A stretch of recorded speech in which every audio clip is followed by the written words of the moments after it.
Hi friends, आज हम लोग सॉल्व करने वाले हैं क्वेश्चन नंबर 5 एक्सरसाइज 21 बी का।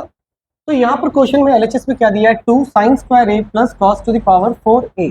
इसको सिंपली हमको क्या कन्वर्ट करना है, 1 plus sin to the power 4a में कन्वर्ट करना है। तो हमने एलएचएस ले लिया है, 2 sin स्क्वायर a लीजिए प्लस क्या नहीं राइट cos स्क्वायर a का होल स्क्वायर, राइट। तो 2 हो जाएगा sin स्क्वायर a प्लस इसको लेंगे तो क्या हो जाएगा 1 माइनस साइन स्क्वायर ए का पावर 2, राइट।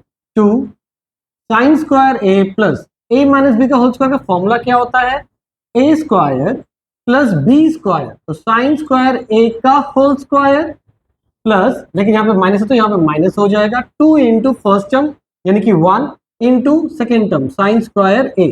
तो क्या ये और ये पार्ट कैंसिल हो गया, तो बचा क्या 1 प्लस साइन का स्क्वायर है यानी कि sign to the power 4a which is your RHS। Hope it is clear now. तो ये अगर आपको वीडियो अच्छा लगे तो लाइक कीजिए, शेयर कीजिए और सब्सक्राइब कीजिए। Thank you.